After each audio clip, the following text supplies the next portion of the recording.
Where boots at the deck, stories take flight.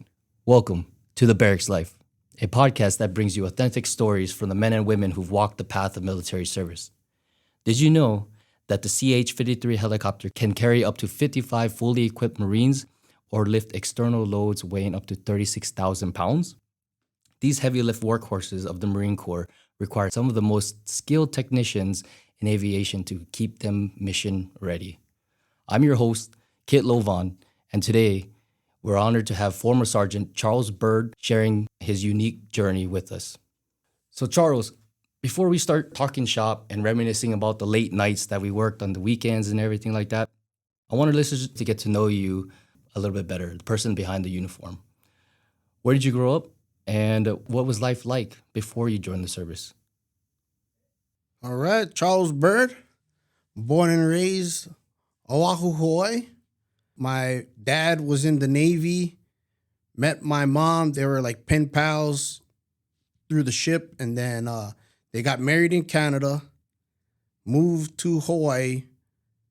Well, actually, even before that, my dad, he actually got in an accident, a major accident, and then he got separated from the Navy, but he was trying to get back in. But my mom still married him. He was worried that going to be financially unstable, but they got married anyways. Married in Canada, moved to Hawaii, and then they had me like a year later in 1987. Yeah, born and raised in the church, man. My dad's like first job after, like he worked janitor for the church, Honolulu Bible Church in Palolo. And then we lived in the projects after that. We moved from Kaimuki, we moved to Halava. And then it's like, I don't know what kind, it's like project housing. Like it's state housing. Yeah. And it's literally right there across the street from Pearl Harbor, the Arizona Memorial and Aloha Stadium. So we moved over there, lived there, and then moved to Waipahu, lived in Mililani for a little while. But mostly I grew up in Aliamanu, Salt Lake, went to Moanalua High School, did football, did wrestling. And then after, first job was McDonald's during high school. And then my dad passed away the beginning of my senior year. Before he passed away, like he started working at Gypso. So he worked on the Navy base. And his last base that he worked at was K-Bay. So I even was familiar with the Marines because he went from Pearl Harbor, then he went to Camp Smith, Marines, and then K-Bay, Marines again. And then he left that job because he got too sick. Mm-hmm. So when I was at my second job after high school, I was working at Kmart. I was a cart boy. A recruiter came, talked to me. He's like, "Hey, you look like you're in good shape. You know, you think you want to join the Marine Corps?" I was like, I wasn't even thinking about that. I was going to school. I was going to try to become a welder. He gave me his card, and then he called me later on, and he's like, "Hey, do you still want to meet up?" And then I guess the Kmart used to have like a little Caesars inside of it. And that's where he would meet all his poolies or debt. And he's like, "All right, this is what the Marine Corps could give you." And then he like laid it all out. Like, we could go to places, this and that. And then I joined. Like I depped in. That was in 2006, the summer of 2006. Right on. So you grew up in the great 808 state, huh? Yes, sir. Yes, sir. So for the guys that don't know, I am also from Hawaii, but me and Charles grew up in very different parts. Right? He grew up in the town side, and I grew up in the countryside. So we never knew each other back then. Never knew each other. People couldn't believe, like, oh, you know, like I tell them, like, we just stayed in our parts, you know. We never really went to we would go to the beach, but we would almost never go like to North Shore. Yeah. We go to Sandy's. My favorite beach was Bellows. Mm-hmm. It's funny because in Jose's episode, he was trying to think of the name. Yeah. And I think it was Bellows. He was thinking about Bellows. But yeah, that was my favorite beach also. And then Barbers Point, we went a lot of places with me and my friends. Like, and we're all different at Moanalua. So it's different. Like my high school, lots of military kids there. lots of Asians there, lots of Japanese, Korean, and Chinese also. So really good school, good education, public school. At the time, they were known for the marching band. We weren't known for football. We were garbage. My freshman year, we lost every game. You beat us, that's for sure. I went to Wailua, so it didn't, we don't have nothing to talk about over there. But yeah, that was guaranteed 2 games, 2 wins, Kalani and Wailua. Yeah. But that's crazy that you grew up, because we grew on the same island, right? Yeah. But I didn't even know there was project housing in Hawaii. Oh, yeah. Like, I didn't even think about that. Like, yeah, there's multiple. There's got Cam 4 in Kalihi. They got Halava projects. I know there's like another building like somewhere in Wahiawa. Mm-hmm. And it's like the one in Halava to me was really nice. Like, at least as a kid, because I didn't know it was projects, I was like, oh yeah, we got this apartment. We get upstairs, downstairs. Oh, we're living the life, Yeah. But it's projects. We just didn't know because we were little. So other than your father, was he an inspiration for you to join the service by any chance? Kind of, yeah. I mean, he was in the Navy. He would tell me his sea stories, and I had uncles, like his buddies, that were in. I had good memories from them. They would talk about, the ship days.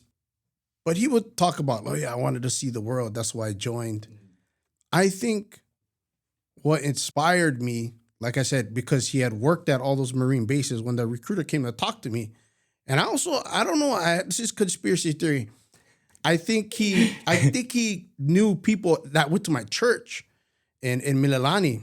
So the same day he came to talk to me, I was walking, pushing my cart still. And then I saw a Marine in his truck, and I was like, oh. And he's like waving at me. He's like telling me to come to his truck. I'm like, who is that? What is this? What's going on? And then it's a guy that I knew from church. I'm like, hey, man, what's going on? I was like, yeah, I just got out of school, this and that. And now, like, looking back, I think about it like, dude, I wonder if, conspiracy-wise, I wonder if they knew, like, oh, yeah, they got this guy, he's pushing carts. Maybe you can get him. But I thought that was a sign from God. I thought it was a sign from God. I was like, oh, there's a Marine here. My dad worked at Marine bases. I guess I'm going to be a Marine. Wow. There's like 2 of us. So one guy from like the year before, and then the same year, like our senior year, another guy, he joined the Marine Corps too. And he signed up like a little bit before I did. Pretty much like right out of high school, he went Marine Corps band. And then for me, I got a 60 on the ASVAB, the practice test.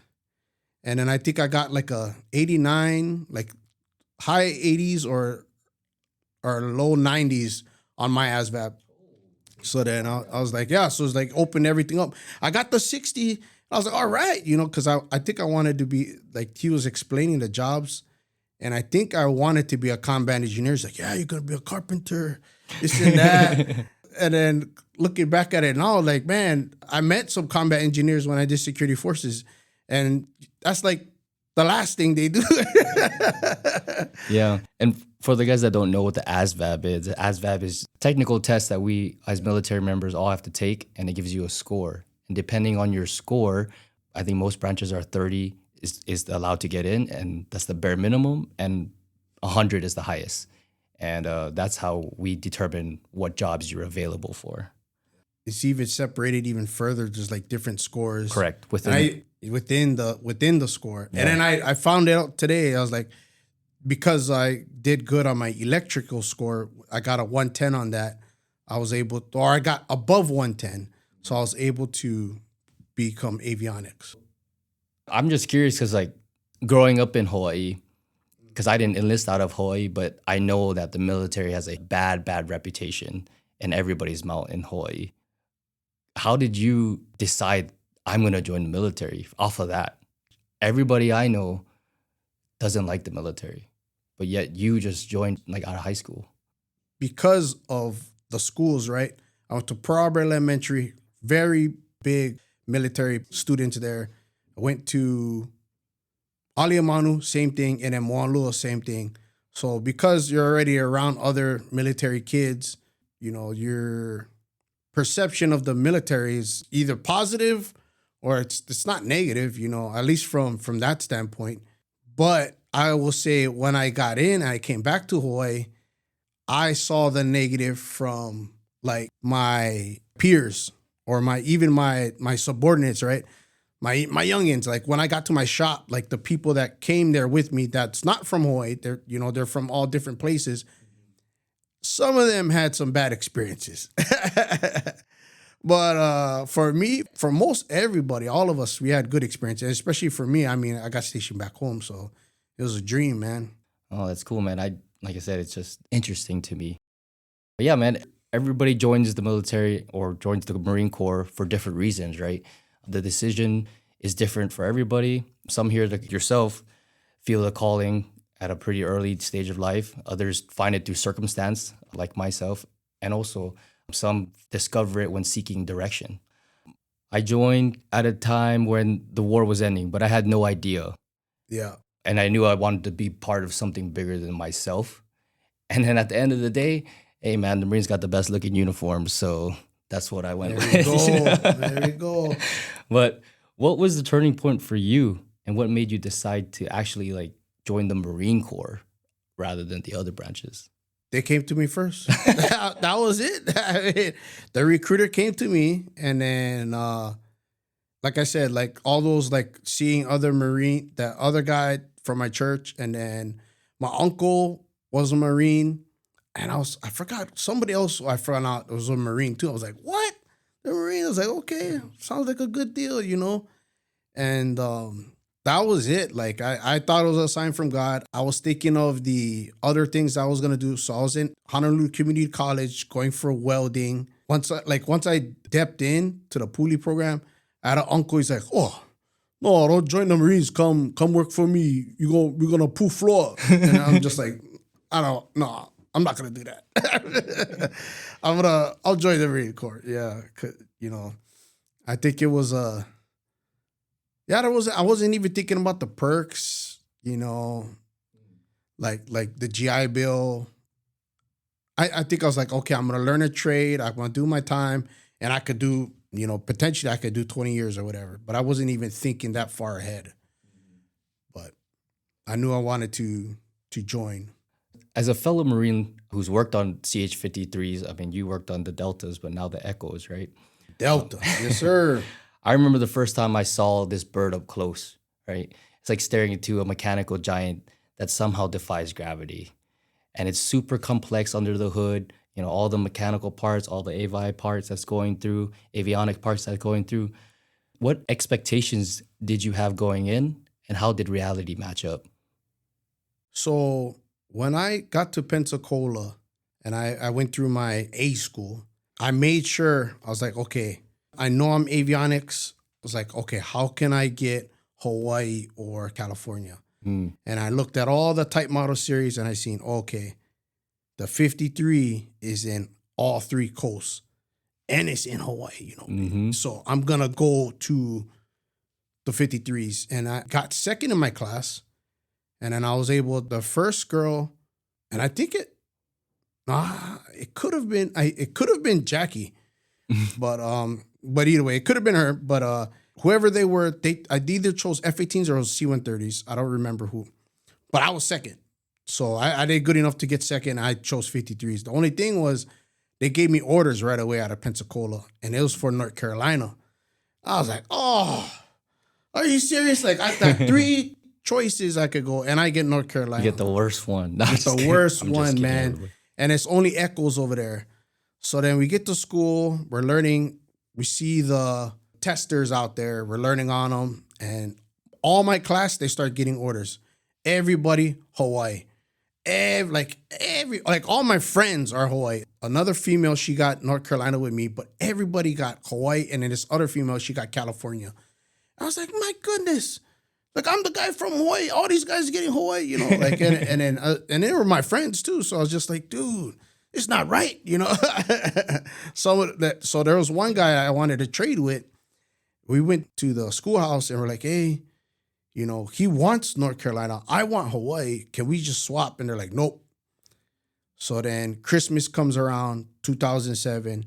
The couples that was like in love from Pensacola, they all got married. So we come back from Christmas leave, and then my orders swapped right away. Well, not right away, but they told the schoolhouse, they're like, hey, we're all married now. Are you going to change your orders? They're like, nope. So then one of the females that had got married, that she was going to go to North Carolina with me. So she's like, well, she called her husband, and he was a 46 guy here in Cali. And then she told her, hey, they're not changing my orders. So he told his master sergeant. His master sergeant called the schoolhouse master sergeant. And then they're like, hey, you got to change all these married people's orders. So then, boom, it happened. They swapped. The guy that I wanted to swap it, they swapped their orders. And it's crazy. Like somebody we work with now, that was actually her ex-husband, her first husband, I should say. But yeah, good guy. Still my friend today. And it's funny because his orders, the ones that I got, was actually a guy from boot camp. He could have had these orders. And then he was from Hawaii with me. So we actually went to the same high school. When we got to Pensacola, though, and we went to Pensacola together, too. We went to boot camp together, went to MCT and Pensacola together. But he got Ostrand, I got AE. So Ostrand course is like 6 weeks. So it's very fast. Mm-hmm. So you go to your C school quicker. AE it's a Navy rate. So it's actually in the middle. You can go I level or O level after that one. But it's a Navy course. So that's what I got. So he got his orders quicker. He actually could have chose 53s, but he didn't. And then the next guy up was the guy who I actually ended up swapping. So at the end of the day, when I got Hawaii, I kind of told him, I was like, bro, if you think about it, like you could have been back home. And I would have been in like and he was sick because he ended up picking Skids, which is Hueys and Cobras, and then he got stuck in North Carolina. And then the girl that he fell in love with in Pensacola, sad story, she moved on when she classed up ahead of him. So he didn't even get the girl. Yeah, it was sad. Oh, man. Yeah. The young Marine love. That's what it was, man. Like, you 2 months in the schoolhouse and, I love you. Like, oh. Let's get married. Yeah. They were married a good while. I thought they were going to be sergeant majors together. Like, they were too motivated. The person I swapped orders with, they were motivated Marine couple. Her dad's like a master guns or sergeant major. And then he just was locked on. He's like one of the most fit Marines that I knew at the time. Yeah, I got swapped over to Hawaii, and then the rest is history. And then when I got there, my expectation about the 53, so that I call in, right? They call me from the schoolhouse. They're like, all right, you're going to check in. And I'm listening to this guy's voice. And his last name, it sounds like I'm imagining a white guy, staff sergeant in my head. So his last name, it was like, you wouldn't think it was a Hawaiian guy. Mm-hmm. Basically, that's what I'm saying. You wouldn't think it was a Hawaiian guy. So I'm listening to this guy, and I hear his last name. I was like, oh, okay, all right. Roger that, staff sergeant. And I check in, and then I made sure I had, because he's telling me, make sure you get your hair cut, you get good uniform. And then I check in. One of the corporals picks me up, brings me to the shop. I'm looking for this guy. I'm like, where's this guy? Where's this staff sergeant? And then I'm looking, and it's like, oh, how's it? I'm staff sergeant. I was like, whoa, this guy's Hawaiian. And that was the crazy thing. Like, we had a lot of Hawaiians in our squadron in Hawaii. So I had him as a staff NCOIC. There was a Filipino guy, and he was Hawaiian. The guy from Ava, he was Hawaiian, from Nanakuli. And then I had another Filipino guy from Waipahu. He was in maintenance admin. And then had another Hawaiian guy, like straight up Hawaiian guy. He was in ordnance. So we had a good bunch of people from Hawaii. The first job I went to work on, so that like right after that whole thing, I was still in camis. They sent me out to the aircraft to just go look at it and then work on it. I went there with a guy. He had a reputation as being like the Avi Rock. Like, he's very, I don't know what his ASVAB was, but it must have been a waiver. But we go out to the aircraft, and the first job, we got to take off a slip ring. So it has these bolts on there. So he's like, hey, it's an easy job, right? It's like 4 bolts. And he tells me, okay, we're going to put this on, and then you're going to tighten up the bolts. Okay, all right. I get the speed handle. I'm tightening the bolt. Snap. I snap the bolt. The first thing I touch on the aircraft, I break. And then I go back inside, and I'm like, I snapped the bolt in the aircraft, in the swash plate. And they're like, gosh, dang it. And they don't blame me. They blame the guy that I'm working with. Even though it was me, they're like, gosh, dang. I don't want to say his name, but they're like, gosh, dang it. I knew you was going to snap that bolt. And they're talking to him, even though it was me. And I was just in my head, I'm confused. But it was hilarious, man. It was, yeah. This guy got the worst of it. Any problems, they blamed him. And then a lot of times it was him, but that time was me. And I told him it was me, and then they still blamed the other guy. Before we even got a chance to even touch these aircraft or even get near it, us Marines, we had to survive the crucible, right? Yep.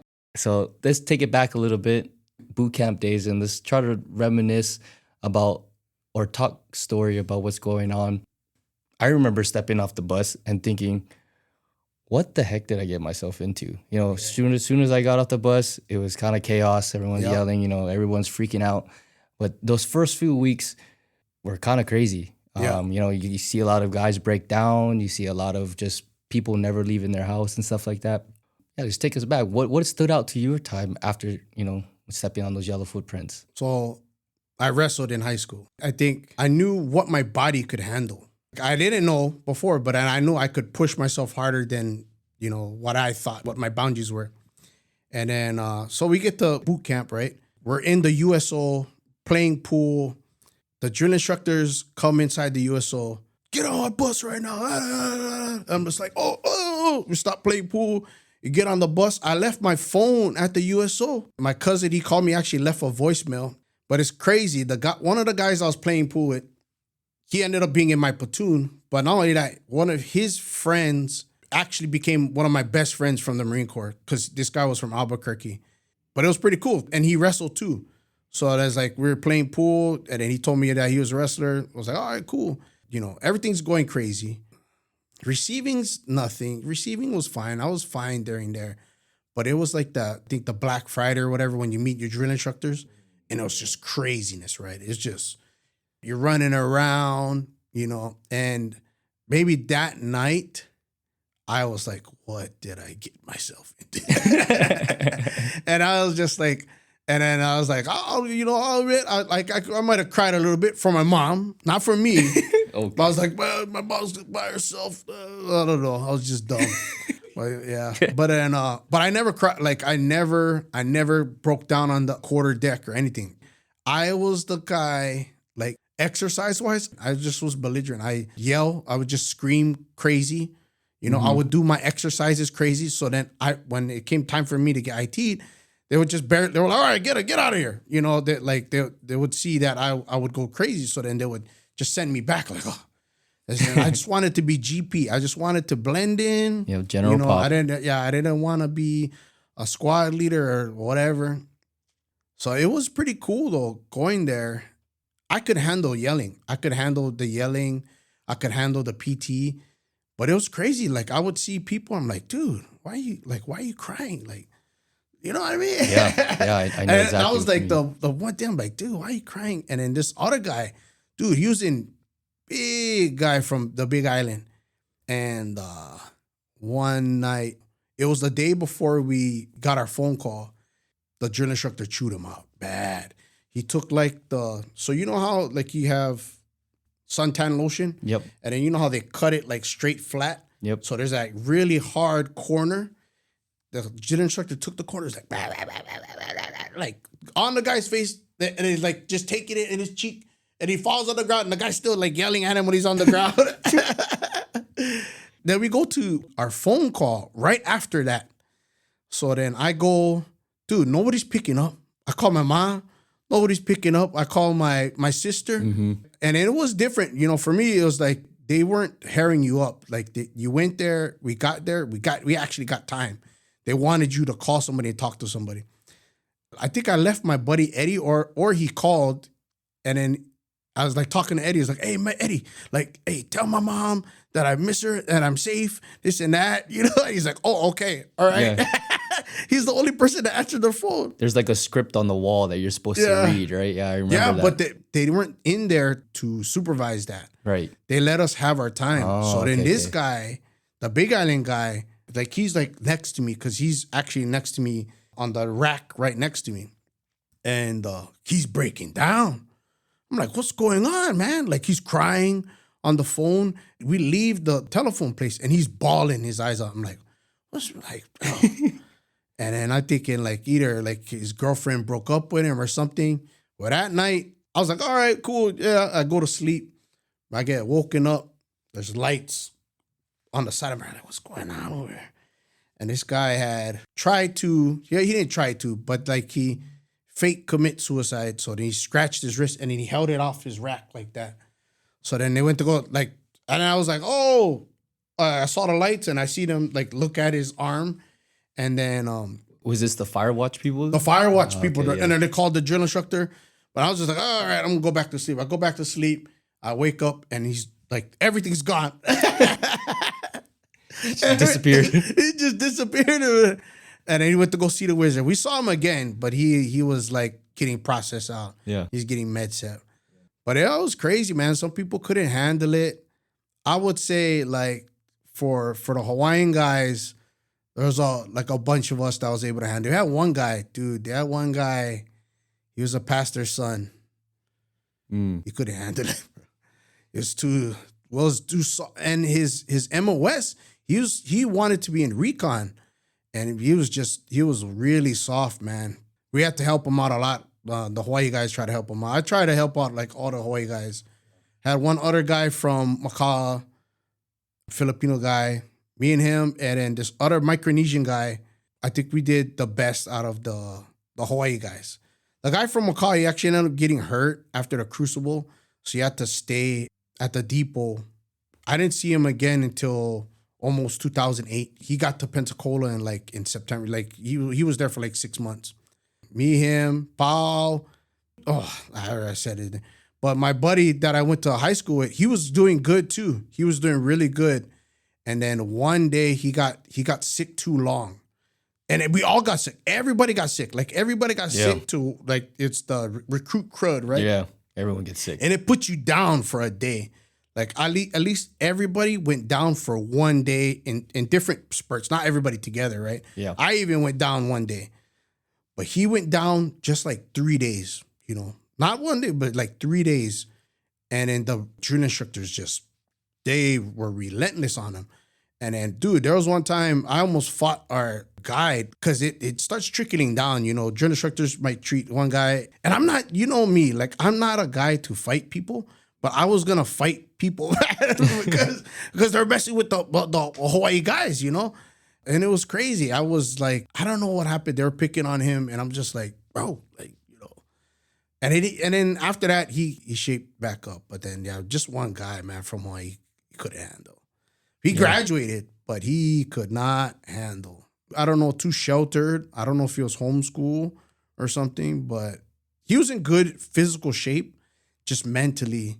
The yelling, he couldn't handle.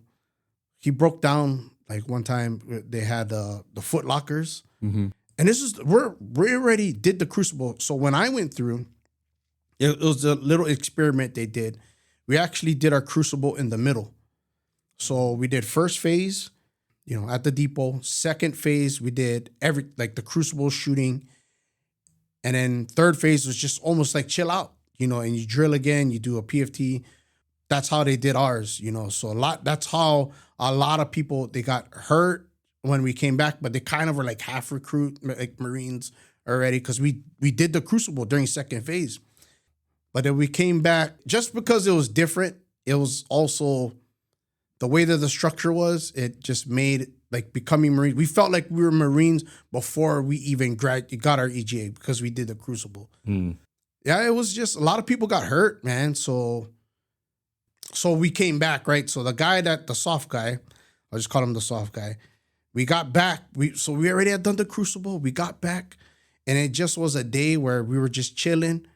But you always got to make sure your locker's secured. Even though we're third phase and we're chilling, his locker wasn't secure. So we're all at attention on the line. Drill instructor walks through, and then it's like there. He pulls on his lock. It was unsecured. So then he opens everything, kicks it all around, because it's unsecured. Mm-hmm. And this guy drops to the ground. I was like, oh my. So I literally right after he kicked it all, the drill instructor's left. And me and this other guy from Texas, we went over. It's like, get up, man. Get off the ground. The dude dropped to the ground. He just flopped like a fish. Flopped to the ground, crying. And we're like, dude, get up. Have some respect for yourself. I'm like, dude, That's wild. Oh, that dude. And it was pretty bad. Yeah. Because at graduation, everybody knows, but then the drill instructors are being sarcastic because they know, and they're not going to tell his parents that, he was soft, but then they're like, oh, he's a great recruit, They're doing little inside jokes. They're like, oh yeah, he was a good recruit. He did this and this and that. Oh man, it was hilarious to hear. But I felt bad for him. But we all made it. All the Hawaii guys, other than the guy from the Big Island, we all made it. Right on. Yeah. Almost all the Hawaii guys, we were all in one platoon. Yeah. So it was pretty cool. Yeah. That's funny because you bring up that locker, securing your lockers part, right? And I remember some of my guys in my platoon, they would try to do the combo. They would lock it, but do the combo so that way when they go to unlock their locker, it's just fast. You just got to pull it down. That's what he did. To basically cheat, right? Yeah. Because everybody else is doing their lockers and they're ahead of everybody. Yeah, they just reminded me of that. And it's something I haven't thought about that in years. That's exactly what the drill instructor did. He pulled on it. Yeah. So it looked secure. He pulled on it, it opened, and that was it. Yeah. Yeah. But I mean, it's one thing because I could kind of understand if we do a wagon wheel where everybody's things are open and everybody's things get kicked everywhere, and you don't know what's your stuff. Oh man. Other than so that happened a lot. Yeah. And then with a shoe that's size 11 and size 8 shoe. That's what I'm running with. Yeah. But those are the times at boot camp. You gotta go through it. It's a rite of passage. The only funny other thing from boot camp is just seeing, you learn how to hold your pee. Oh, you can hold your pee long time. You can hold your pee and force one out. Yeah. Oh man, and then you learn too. You learn if you know it's gonna be a long class. You ask first. You want to be the first recruit to go. Because then by the time it gets to the third or fourth guy, they're going to be all right, no, head secure. And that happened one time to one guy in our class. I always made sure I was the first people to go out. So I would go in the middle of a class. Mm-hmm. Yeah, if you didn't, you had to hold it the whole time. One guy, he didn't make it through. You're in the classroom and you just see water flowing down. Yeah. It's like a stadium classroom. Yeah. So you see this guy, his legs are there, and then you just see water going down to the floor, all the way, to the class desk. And it's just whoa. He didn't make it. And then at one time, it's because I went, and then there's 2 other people that went after me. And I had to go. And the time when I had to go into class, too, the drill instructors, by the restroom. And they're like, oh, where you going? Where you going? And then the guy's hey, just let him go. Just let him go. You know, so I was oh, thank God. When I got back, though, I could tell that this one guy was struggling, and then they had secured it, and then he ended up peeing himself. But, it happens. Yep, it happens, man. We had one guy, old guy, he peed himself, but it was he did it in such a cool, not cool way, but smooth way. I didn't know there was a cool way to pee yourself. They make us get in school circle, get on a knee, and then I guess he peed himself then. So a drill instructor just giving us some guidance, and he peed himself then, and then he goes to a drill instructor and he whispers it or whatever, and then the drill instructor calls me, and he's like, Recruit Burd, come here, you're gonna go at Musselman, you're gonna go back to the squad base. So I'm all right. We're walking back. I'm what happened? Did you forget something? He's No, I peed myself. I was like, whoa, man. Like, it was so calm about it. And the way the drill instructors, you wouldn't even know that he peed himself, you know? But that's what happened. He peed himself. And he didn't make a fuss about it. So, like, a lot of times the drill instructors will, may probably use that and make a joke out of it. But, like, he was so calm about it. I didn't even think that's what happened. But, yeah, that's what happened for one guy. Yeah. Man, I'm sure we could go on and on about pee stories, man. Oh, yeah. There's a lot from boot camp, man, but yeah. Was there a particular drill instructor that shaped you, good or bad? Because I know in the West Coast, we got kill hats, the J hat, and the prac hat. Was there one that stood out for you? Man, you know what? Probably, I will say this. The hat that I felt like had the most mental impact on me, I never got to meet him ever again. It was just from boot camp. His name was Sergeant Dobbs. He was a kind of chunky guy, but man, he could run. He was a drill instructor, But he made us do some things like that really made an impact. So like we were messing up. We were like messing up, doing drill or something. And then, dude, he did this thing. He took his belt. His DI belt. He took it off. He put it on the ground. He's like, you guys disrespect me so much. You're going to go over here. You're going to spit on my belt. And we're all like, what? And we're like, what? And then like he gets the guide.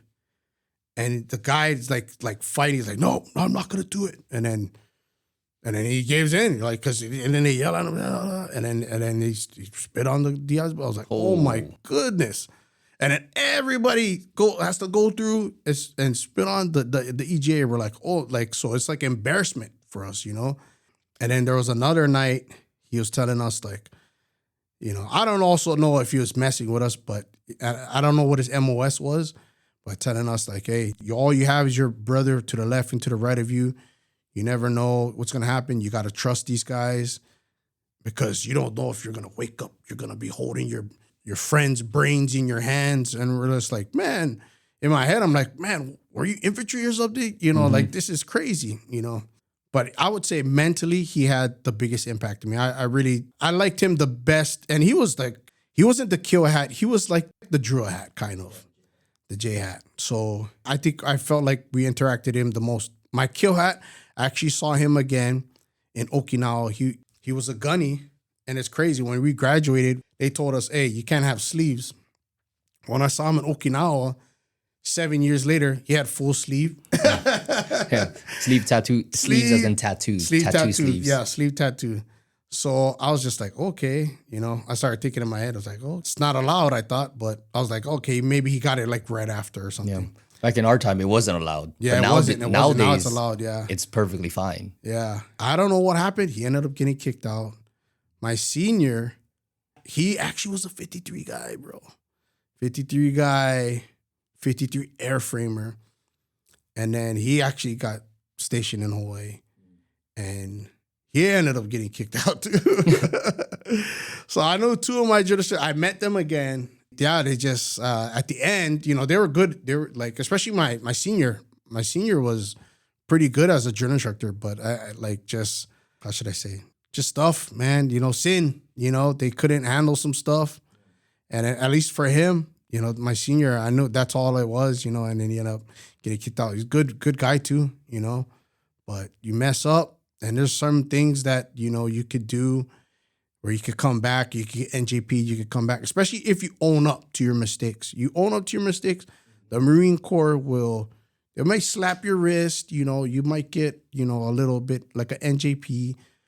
But they told him, they confronted him. They had hard evidence. He didn't know. He thought they didn't, got nothing.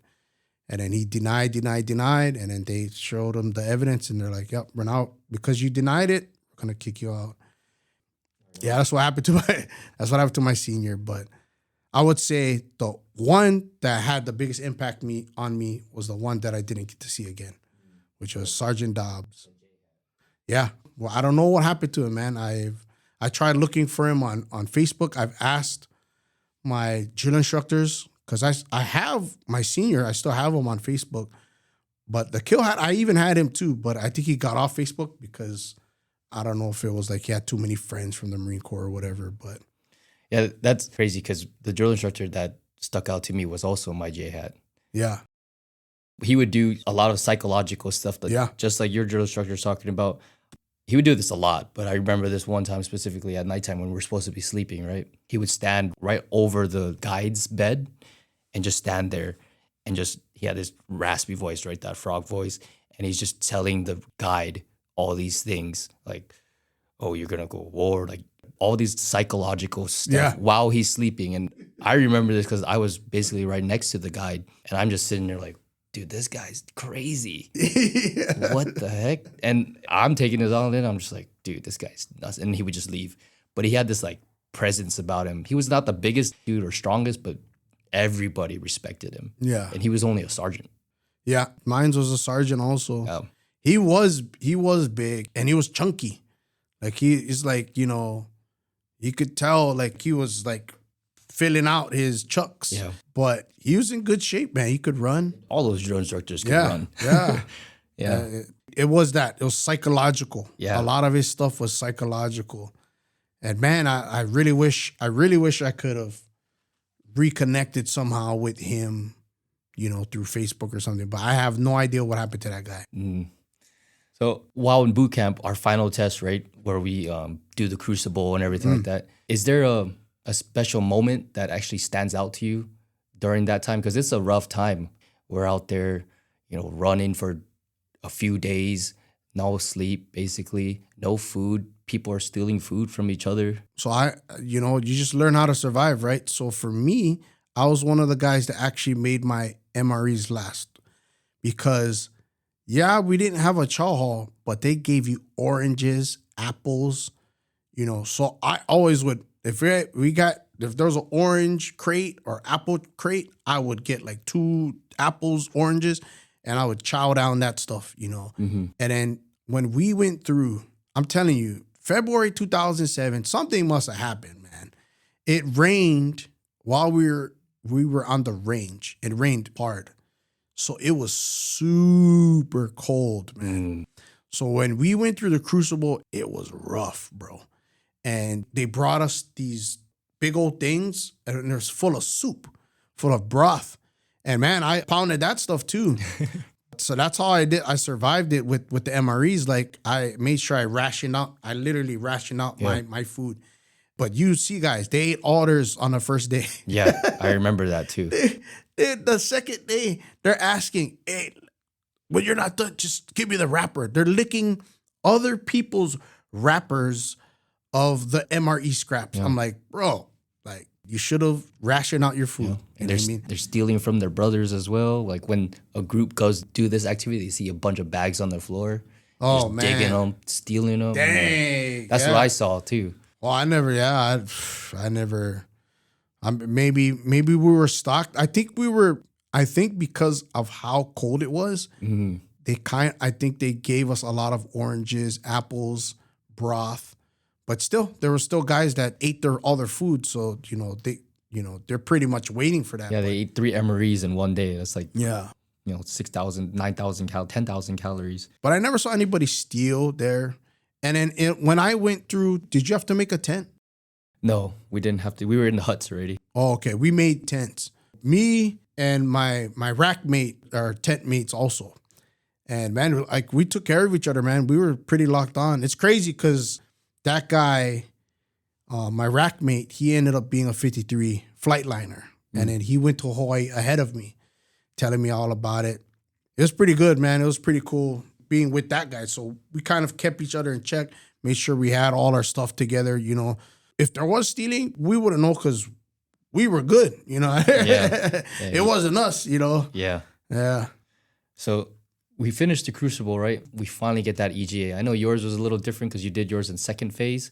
Yeah, we didn't get our EGA either. Oh, so you finished crucible and you didn't get your EGA? We didn't get the EGA. So we get up to the top, and then they're like, you guys are, Marines or something, Yeah, they do and a they little say speech, like that, yeah. but you're not fully Marine. You guys don't get your EJ yet, but then like you guys have done the crucible, So they were walking down. I remember one guy's like, "Yeah, we're Maroots now," And then I just remember I had short legs, so and I'm not gonna lie, the hikes killed me. Mm-hmm. They whooped me, bro. Cause I'm short. I got short legs, you know, so I'm always in the back. That's no excuse. I'm sprinting up the mountain. We're the same height. I was in the front. I was in the back, man. I was slow. I could not go, man. I was running up the mountains. Mm-hmm. But I was like going down the mountain, going back to the squad bay. I was like the first one in the shower. I was like, oh, all right. I put on the hot water, got in. I was like, oh, thank God. I weighed myself too. I went in at like maybe 180 something. Mm-hmm. And then at that point, after the crucible, I was 152 pounds. Oh. Bro, I had never been that skinny since like 8th grade. Yeah. Oh. I lost so much weight. Yeah, that crucible from all the hiking. Yeah. It does a number on you. And then we did the Warriors breakfast after that. Oh. And everybody talks about the Warriors breakfast, but the steak when I went, it was pretty hard. It was pretty nasty. I mean, the only thing I remember from that Warriors breakfast is you get to sit with your drill instructor because you're a Marine now. Yeah. Oh, yeah. That's the only thing I remember. And I knew it was a bunch of like sweets. That's what everyone at the table got. They got like waffles, sweets, donuts, all this junk food. And I was just like, I don't know. I don't remember much after that. A lot of people were getting cereal. I remember that. But I never got cereal. I got the steak. I got whatever. But I remember eating the steak because everybody's like, oh, you get a steak. And I got the steak, and I'm telling you, it was so dry. I'm like, okay. Typical Marine Corps steak. Yeah, like, dude, this is not even, Just rubber. Yeah. I still remember that day. Yeah. When did you get your EGA? On third phase, we got our EGA family day. Oh, okay. So family day, we got our EGA. So then when you're walking around with your family, you're a Marine, Did that make you feel some type of way when you got your EGA? Oh, yeah, finally? man. Did it do like a ceremony or did it just hand it out? Yeah, we did a ceremony. We did the EGA ceremonies. You were in like chucks and you get your EGA and you put it in your P cover and, put it on and you're a Marine now, Mm-hmm. And then you get to go see your family and then you take them around. My uncle came, my aunt, my cousin, his girlfriend, and my mom. They all came to my graduation and then we brought them all around. And it's crazy because I go back to the depot and I go to that same spot where like family day where you're at. And they don't have there used to be an A&W. That's the first thing I got was an A&W cheeseburger. And then that was your first Marine meal? It messed me up, bro. It messed me up, man. It messed me up. I was like, because you're eating clean, I ate that. Oh, it messed me up. And then I bought candy and I brought it back to my rack. I put it in my bag and I gave some to the duty because then they pull other duties from different platoons or whatever. Right. So he's in there and I was like, hey, here you go, man. Let me hook you up. There's a Reese's peanut butter cup. He's on duty, I was like, oh, man. But yeah, it was the day before. It was that Thursday. And then the next day we graduate. And then we stayed in Hotel Circle San Diego, crammed in a room. But it was nice, man. Yeah, I was there with my uncle, my cousin, and my cousin's girlfriend. Mm-hmm. And it's crazy because that was the time where I found out that she had gotten pregnant with my nephew. And then he graduated. My nephew graduated last week, Friday. The one that was born. Congrats. Yeah, man. It's crazy. That's awesome. Time flies, bro. Time flies, man. Yeah. I mean, you did serve 11 years in the Marines, but I'm sure you got plenty of stories to talk about. I mean, military service has this unique way of throwing you into situations that completely change how you see the world, right? Especially when you're deployed and literally holding some people's lives in your hands with our jobs that we have before we sign off aircraft. I'm curious about a deployment experience that really stuck with you, something that fundamentally shifted your perspective or approach in life that maybe you still hold on to this day. So when we got to the fleet and you were a 53 Delta, like any of the three squadrons, 363, 463, or 362, you were on a rotation to Afghanistan. And we went hard. I deployed 3 times in 3 years from 2009 to 2012. I mean, that first deployment, it was crazy, man. It was eye-opening, So we get to Iraq. Iraq was pretty built up. It was very structured, We'll go to the gym, go to the chow hall, eat, work out, go to the flight line. And then there was nice Charles there, and he had a bus schedule. Everything was like, it was routine. It was regimented. And then we break down all the 53 Deltas, and then they fly them over to Kandahar. And I'm part of that Advon, and I go there, just me and this other guy from Wisconsin. I think he's a corporal, or I think he was a corporal or a sergeant at the time. And we go there, and we unload all the aircraft, and we're building them all back up. Making sure that we build everything back up. And then by the time main body comes in there, they're going to test everything. And man, we went from like being very cold in Iraq, and then because we got there in January, and then when we left there, we got to Afghanistan April, and it was hot. And I mean, it was hot. And we're building up all these aircraft. That was like the first time I felt like I was going to pass out. But that first deployment, from going from Kandahar, we moved to Leatherneck, and Leatherneck is where most of the flight lines is. Camp Bastion / Leatherneck, because we shared it with the Brits. We built everything. We built our tents. We built our workspaces.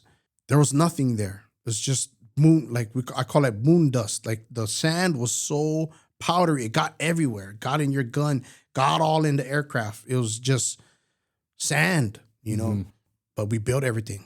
And then fast forward to my second and third deployment. By the time my third deployment happened, we had nice cans. We lived right next to where we worked. Beforehand, like my first and second one, we would have to get on a bus, and the bus would drive us 45 minutes, just to get to where we worked at. Something like that. Just because there was no roads, there was no lights, Well, there's roads, but it's like a dirt road, and the guy's got to be really careful. And, it's just like, it was crazy. It's night and day. By the time my third deployment, we lived right across the street, and you could walk right there. So I also think that made a lot of people complacent. And my third deployment, I remember the general, and I kind of feel bad for him because, so there was an attack in September 12th, I believe, or 10th. It wasn't 11. I just remember it was in September, and it was the day after we left. We were in Manas, and the base got attacked. But I remember when we landed, the general was talking about, we need more security. We need more bodies for security. And he was telling us this. We got there, and he wanted us to be vigilant and whatever. And we didn't think about it. Like, we've been out there for so long, They had towers all around.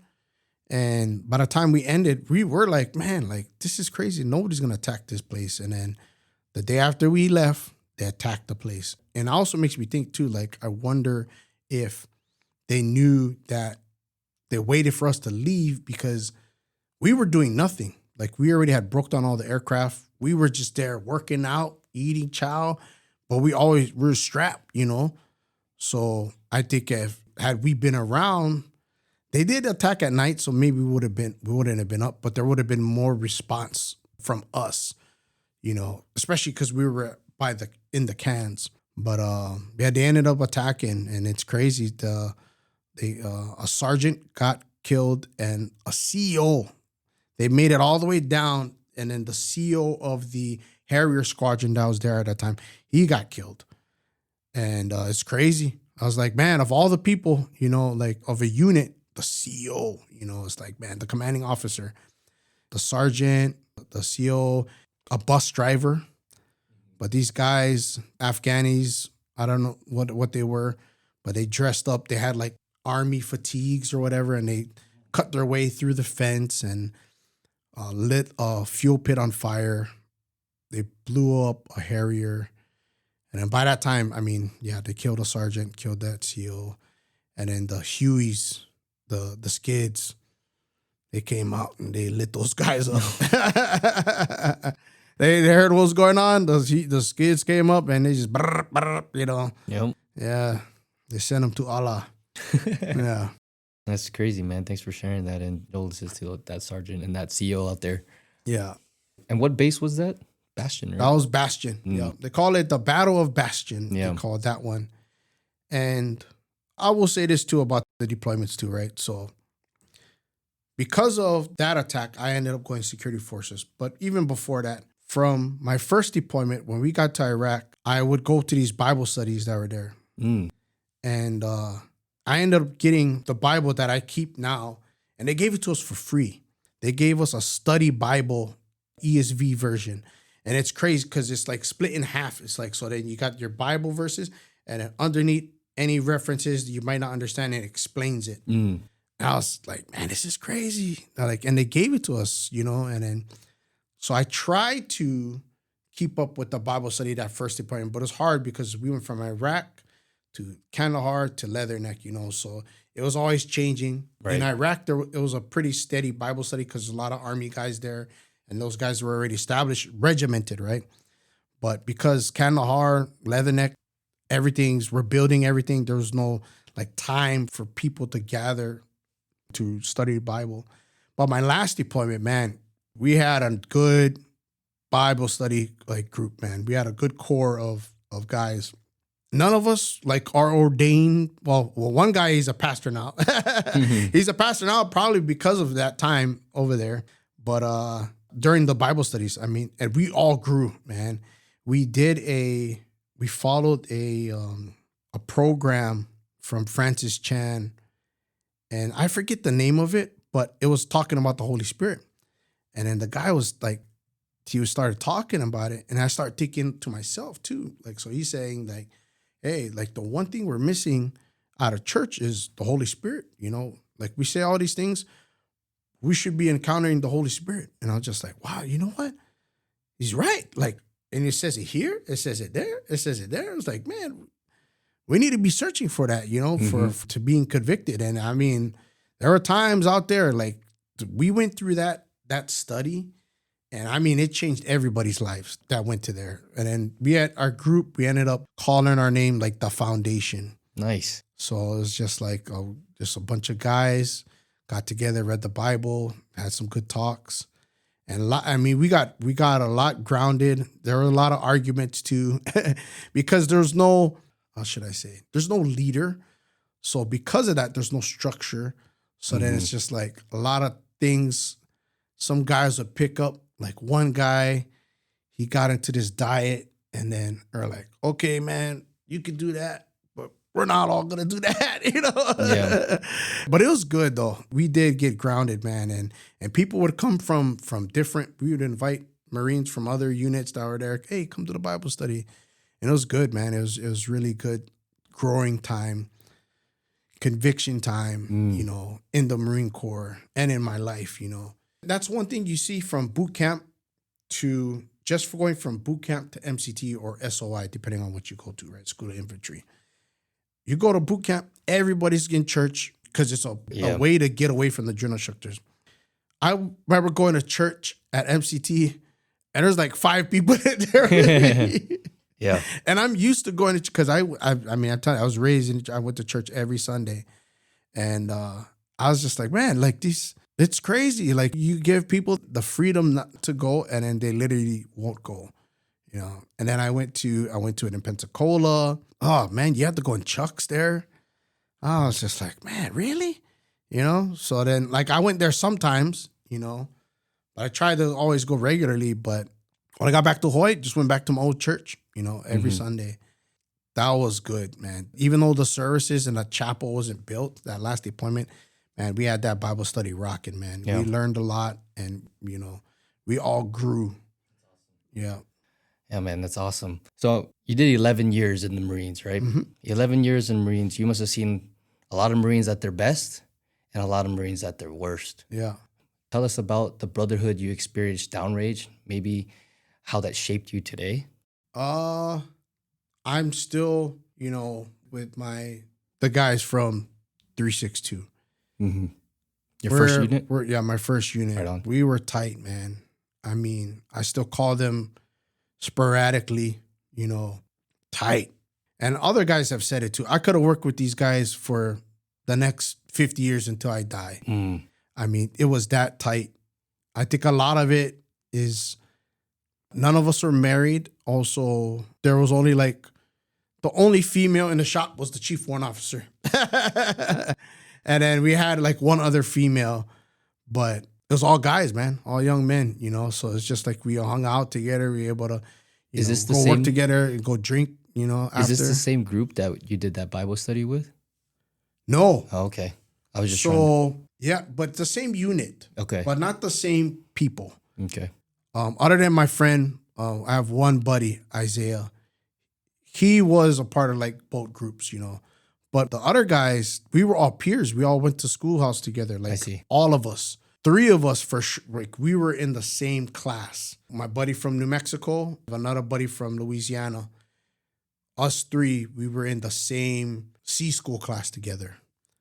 And then they had this other guy. He also went with us to Hawaii. He was in our class as well, but he was a smart ass. So when he got to the shop, they didn't like him, because he thought he knew it all. He was older. They ended up fapping him to Expediter. He did pretty good there. But then from there, he went to a different unit. I probably would have been close with him too, but because he didn't stay in the shop, we wasn't as tight as my buddy from New Mexico and my buddy from Louisiana. And then I had a good sergeant there too from California. He's here. He's in Corona. I need to go see him. He's crazy. He was my first sergeant. He was good. My first sergeant, not first sergeant, Yeah. but he was the sergeant when I checked in. He was good to go. I would say him, and then I had just good leadership, man. It was you might go to other shops where it might be hazing or mistreatment, and it wasn't like that in my shop. And I think a lot of it was because we wanted to get our quals. We were competitive. Mm-hmm. We, because we all went to school together, I want to get this. I want to get this before you do. I want to get this before you do. And we had that competitive drive, so Right. and there's 2 different things, right? There's the Marine side, getting promoted to corporal, sergeant, and whatever. And then there's also getting your quals, getting CDI.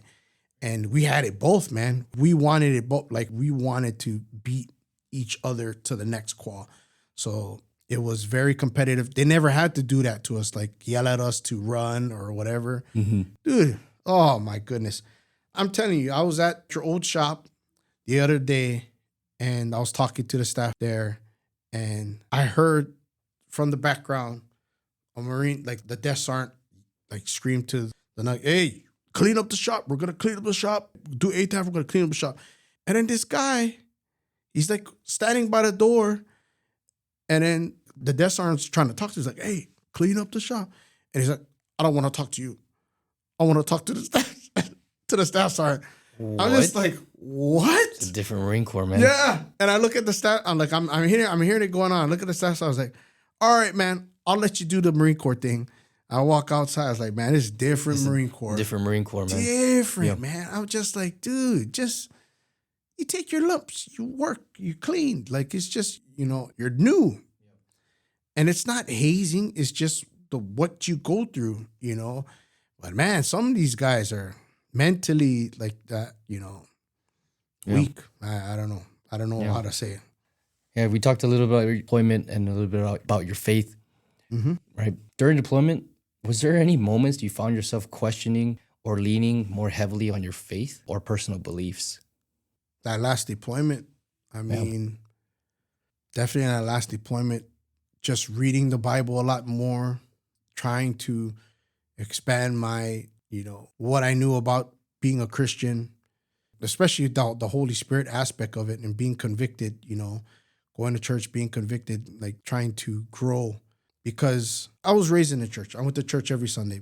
And it's sometimes it's out of habit versus out of need, So it just becomes I just go. routine. I go because it's the routine. It's the regiment, I'll be honest, even now, sometimes I feel like that's what I go to, but I'm always I want to feel conviction. Mm-hmm. I know I'm not perfect. I know I have things that are wrong that I do.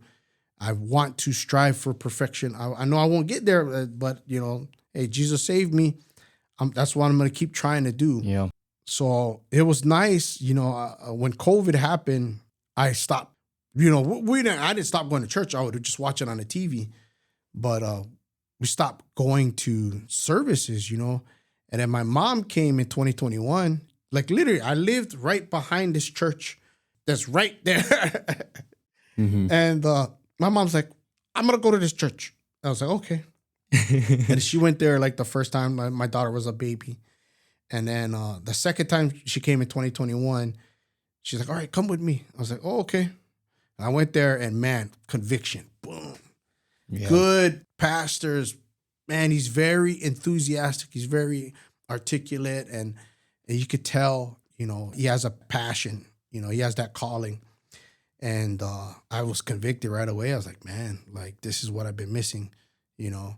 And it's a very old school. I mean, you read out the hymn book. You read out the hymn book. Lucky thing, I went to 2 churches, right? So I went to Calvary Chapel, which is pretty kind of big in the surfer world in California and in Hawaii. Mm-hmm.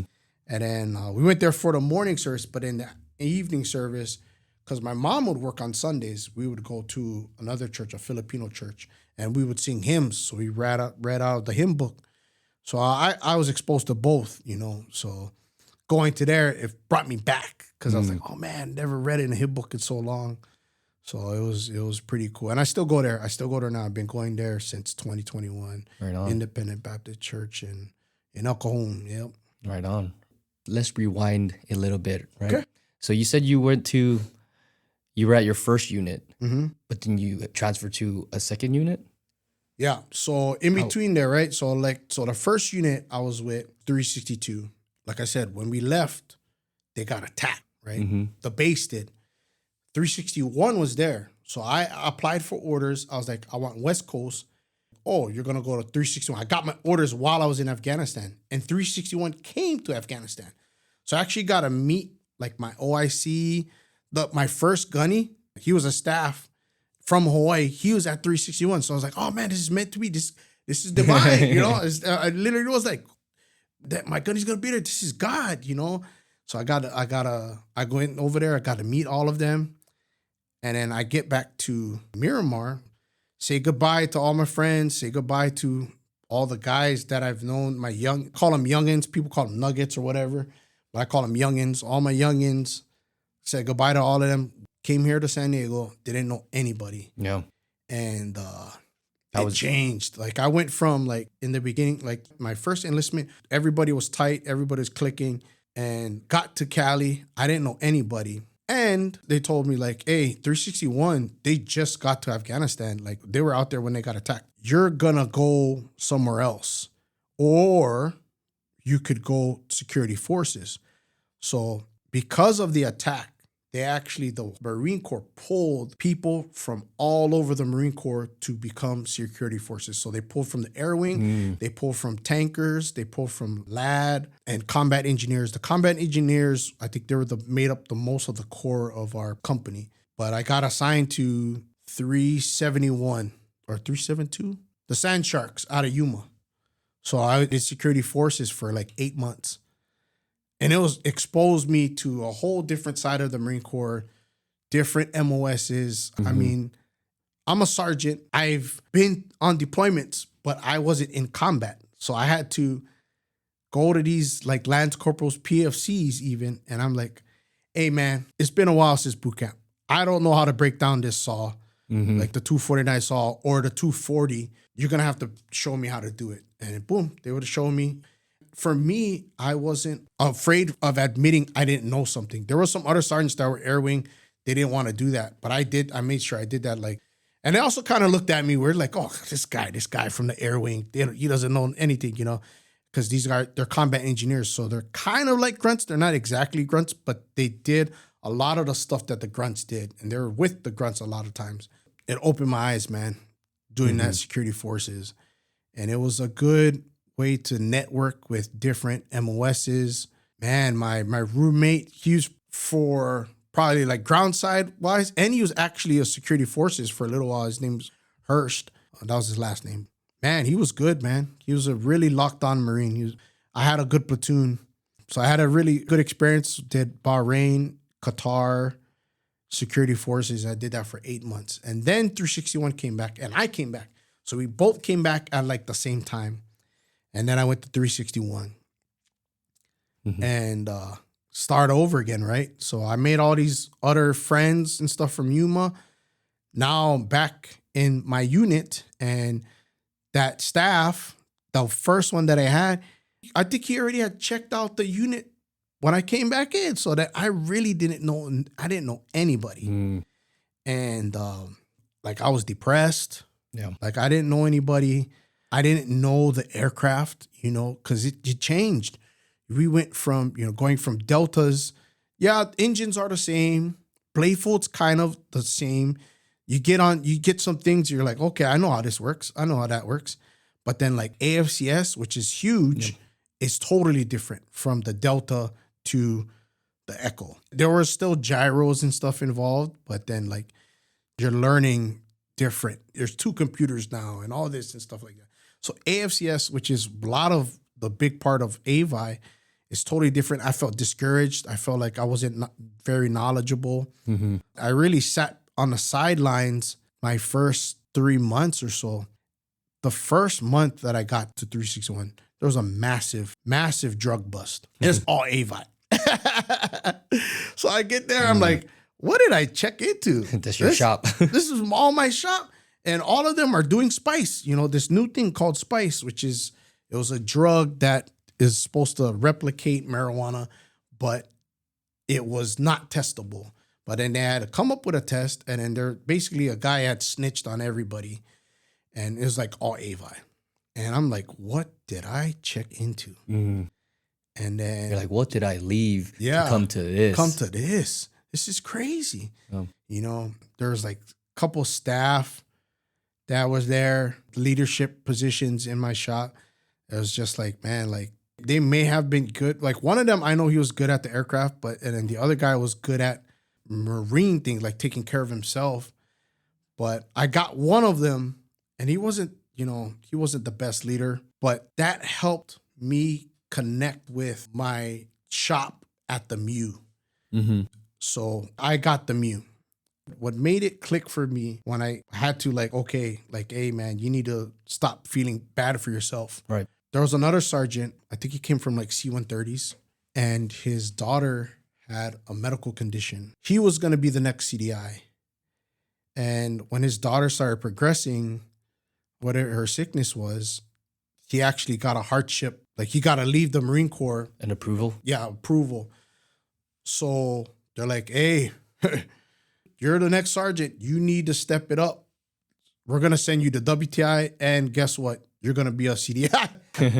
They just threw it at you. So they did. They made me test. And I wasn't a CDI like on aircraft troubleshooting. I was more like, okay, I'm going to go out there, supervise the steps. I'm also going to do the documentation in UMA, make sure everything's right before we sign it off. That's how I got my stamp, And it was good, though. It got me back on track. So it helped, focus me. And then we get out to Okinawa. I'm thinking I have my way to troubleshoot. And we go out there. I mean, the first thing, I troubleshoot, I call something bad. It didn't work. And then my leadership's like, well, why'd you call it bad? I was like, well, I went to the pub. It said to do this. And I did exactly what it said. And that's why I did it. It's like, well, you don't want to waste the Marine. He's like talking about taxpayer dollars. I'm just like, okay, man.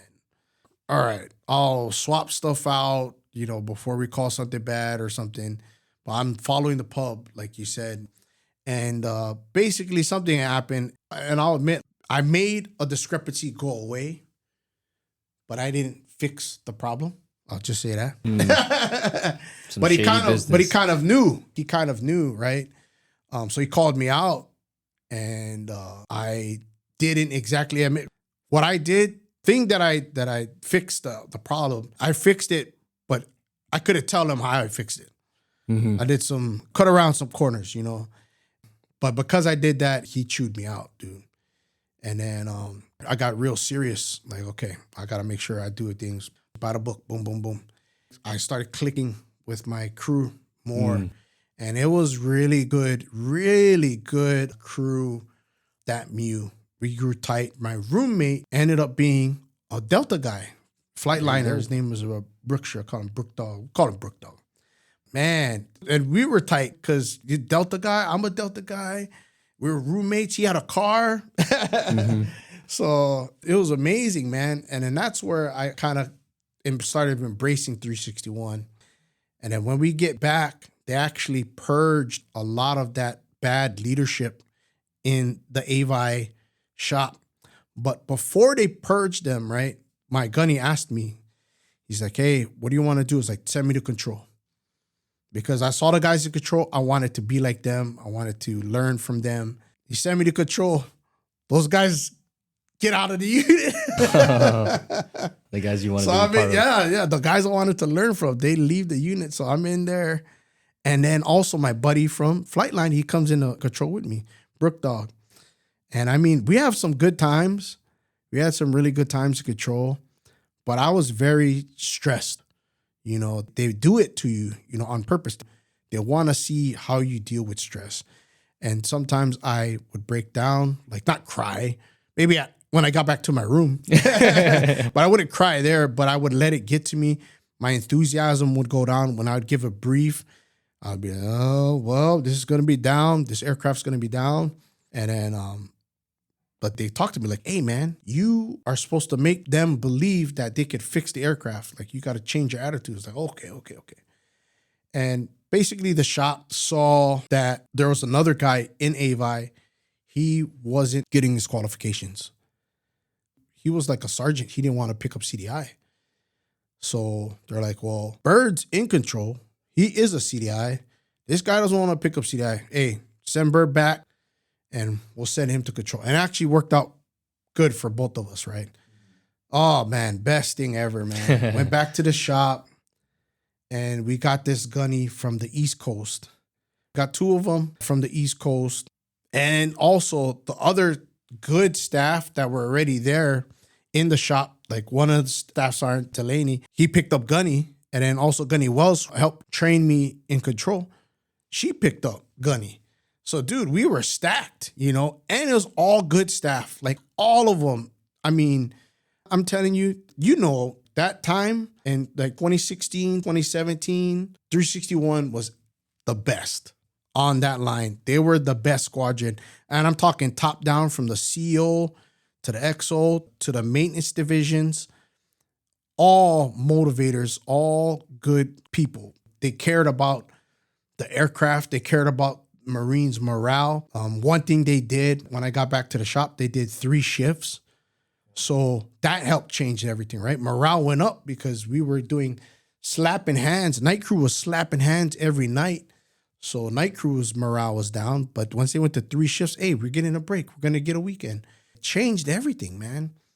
Really good minds there. And it changed that squadron. It was the best on that line between 16 and 17. You know, yeah. You were part of it too, man. That was the best. And that one guy, one of the staff from the East Coast, the gunny, man, he was probably the smartest avionics man I ever worked with. And he was an old crew chief. And I mean, this guy, there was one thing broke down, like at the end of the day, it was like a fuel gripe. I told him I was having trouble with it. I was like, I told him about it. And then he went out there with me. I'm like, it's like 4. You're supposed to be going home, you know? Yeah. But he went out there with me. We were troubleshooting it. I'm like, man, this guy's locked, like good to go, man. It really opened my eyes. And then all the other guys in the shop, all my staff, they all were really good at different things, man, you know? And it was good, man. It was really good. Yeah. You mentioned slapping hands. I remember those nights. Well, for the guys that don't know what slapping hands means, so day crew is supposed to work from 06. 7 to 5. 7 to 5, so 07 to 1700. And night crew takes over from 1700 to 02. But night crew ended up staying all the way to day shift showing up. Yeah. And that's what it means. We would slap hands with day crew, and night crew would work more hours. And it just brought the morale way, way down. Yep.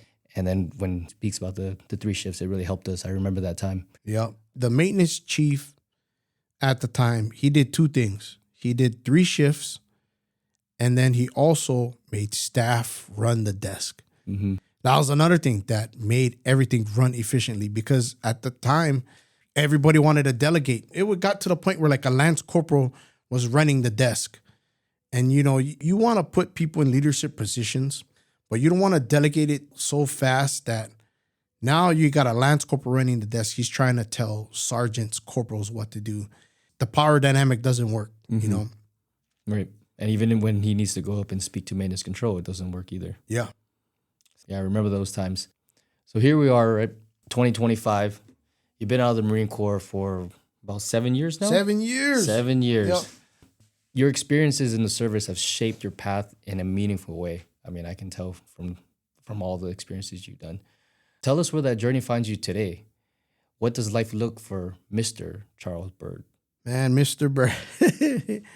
Oh, or Charles, right? Yeah. Yeah, It's Charles. Which is crazy because growing up, I was known as Chucky, but people call me Charles. I was like, man, I feel weird because everybody called my dad Charles. But yeah, how's life now? It's nice, right? Everything happens for a reason. Amen, yeah. I went to sergeant's course at a time when I didn't need to go. Like I knew I didn't need to go, but my staff told me like, hey, you should go. It would make me look better if I went. I didn't need to, but I went and I ended up getting bad paperwork because they height weighted me and they said I didn't make tape, even though I had gone through at the squadron and I even went to tape at the MAG. It's just that they're very strict there. Yeah. So I got bad paperwork there, went back, they taped me again and they're like, you're good.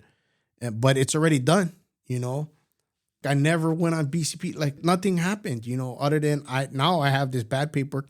And then the sergeant major at the time, Robles, he told me, he's like, man, hey, pretty much your career is over. Like that's it. Unless you could get that out, there's no way that you're going to pick up now. So from then, at that point, I was just like, okay, I'm going to try my best to either go to that school again, get that paperwork out or whatever. So went on that deployment. But when I came back, my wife got pregnant, and that's what changed everything, So it's like a blessing in disguise. Like now I'm working to get out, take care of my wife, take care of my daughter, and God knows the plans. We can have whatever plan we think we have, but God has the plan. And then I got out. When I got out, I already had kind of networked with Steve and some other guys from the other office, right? Because they were AVI, they came to the shop so much times, I had a good rapport with them. So when I got out, I did the contracting for a little bit. I only did it for 2 months. And I could tell like the difference in motivation and work ethic. Like people that was working at the contract, it was bad.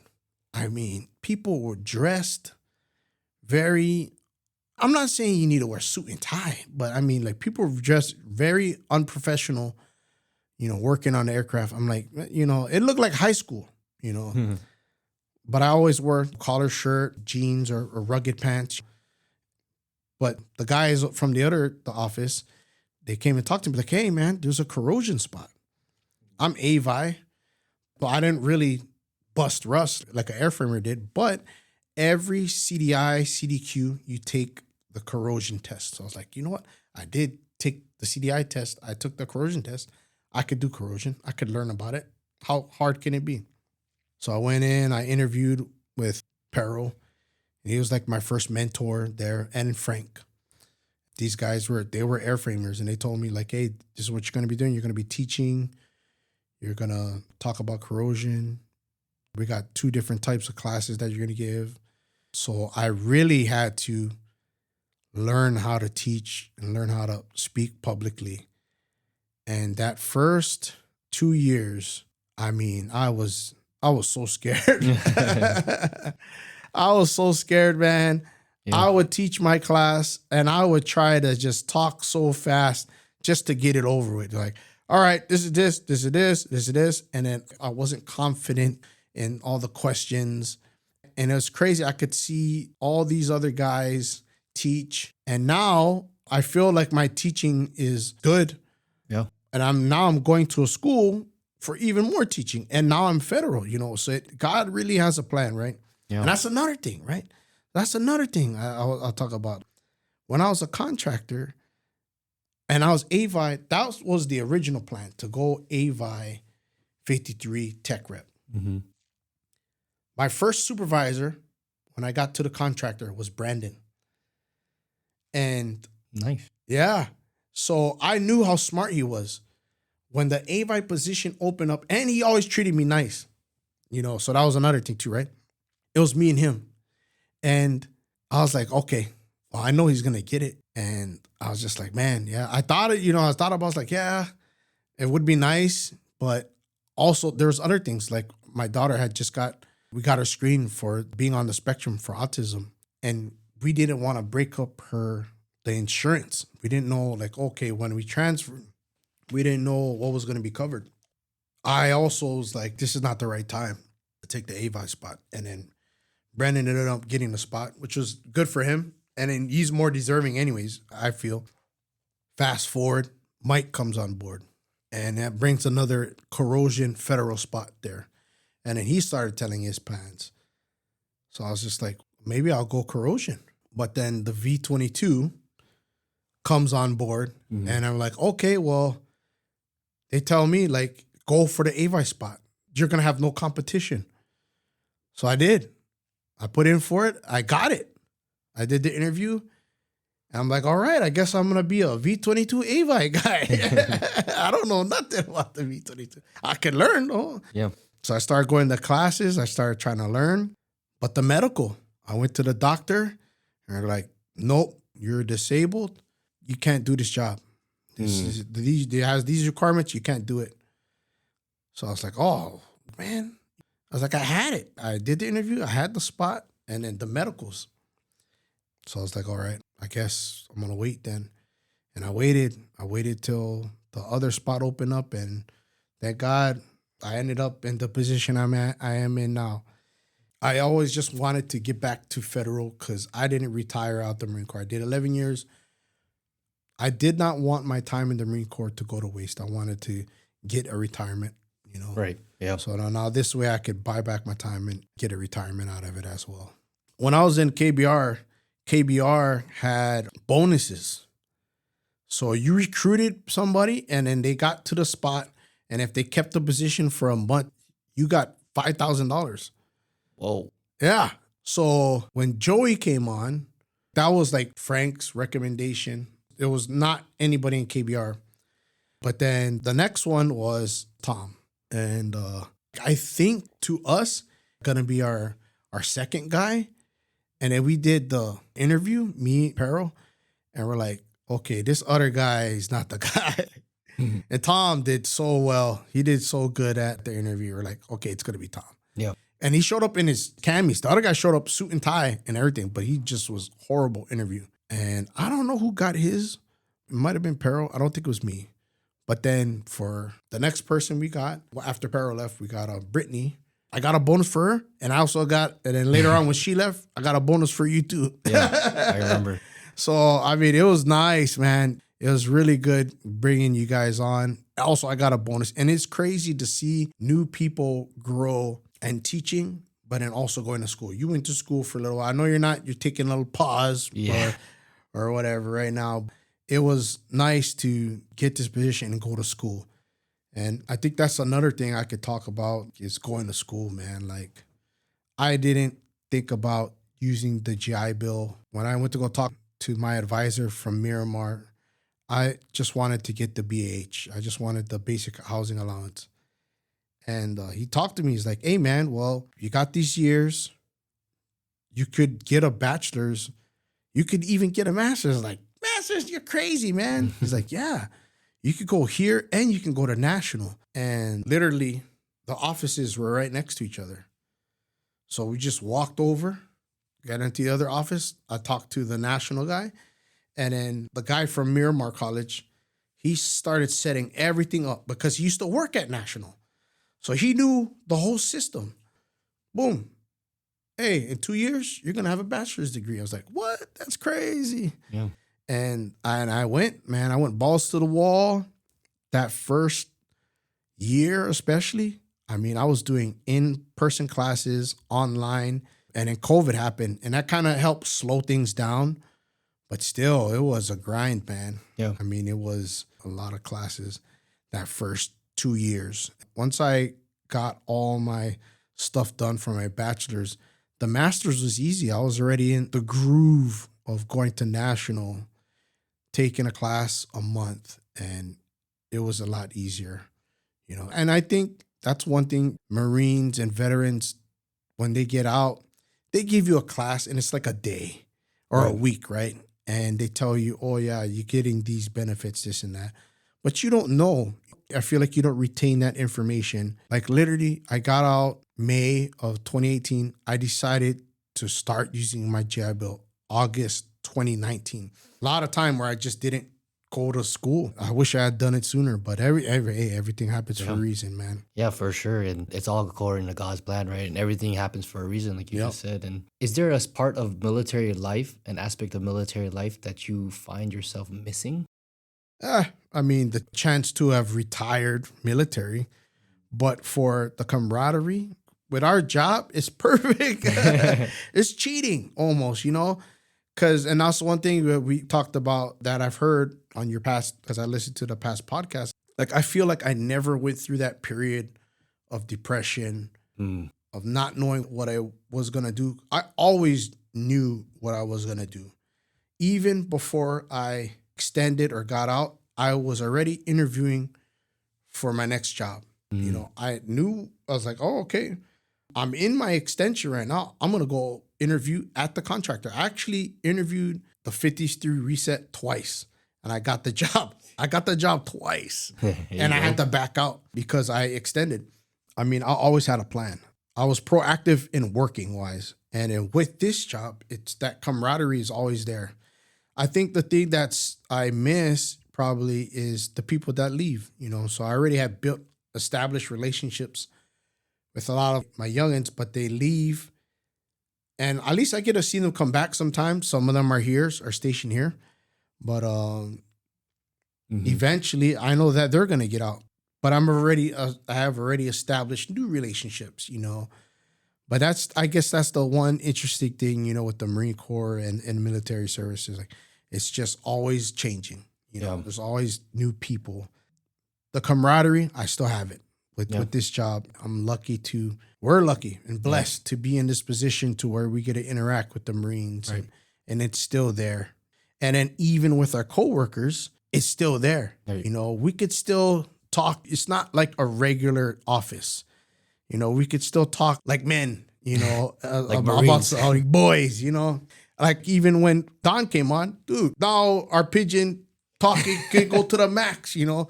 And then somebody will walk by while we're talking. They're like, what are these guys talking about, you know? Yeah, our accents just come out like crazy. Come out, yeah. The Hawaiian and the Hawaiian accent, you know. So it's just like we're really blessed to have a job like this.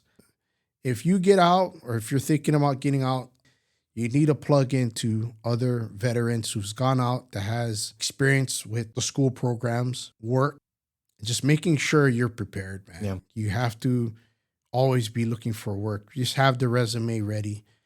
That's the one thing too that prepared me because I was different. I extended 3 times. So boom, I had 3 times where I did my resume. So by the 3rd time, my resume was really good. You know, so then I would help other people with their resumes, you know, help other people with going to the VA. I like to dive into that too, you know, helping out like older veterans in the shop, in the office when I came on. And I mean, they don't know, you know, what to claim. The internet and the VA claims wasn't available when they got out. And they're kind of ashamed or they feel like they don't deserve it. I tell them, you retired. You did your time. Who knows what all that running, all that lifting, all those deployments, all those lands, whatever your job was. Right. All those chemicals we're exposed to, everything.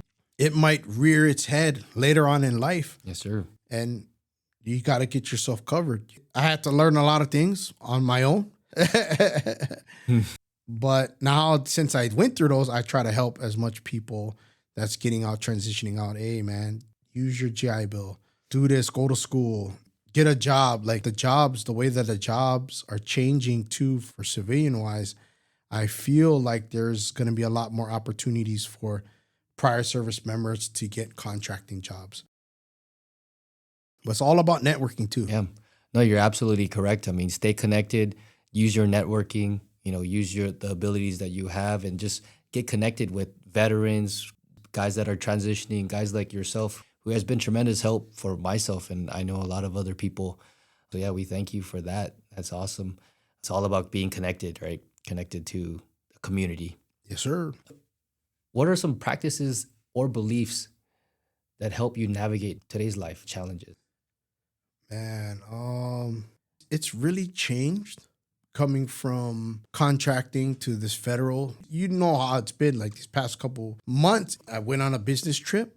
I'm in an instructor course. So I'm still learning to reestablish what my schedule is going to be. Once I settle down and I have these qualifications, how is it going to be? Because as a contractor, everything was set. I had all my schedules and I know how to go about how I conducted business. Now it's just like it's different. Right. It's not all of it's also going to be in my control. There's going to be things out of my control now, So just preparing myself mentally, and also my wife, like, hey, especially to travel. I mean, I felt like it was worse on me, even though I was seeing cool things. Like I got to experience New York, New Jersey, Philadelphia. Mm-hmm. But I mean, a lot of just time to myself. I didn't, I had a couple of friends out there, but man, I had to learn, okay, how I'm going to pass the time, and I wasn't going to school.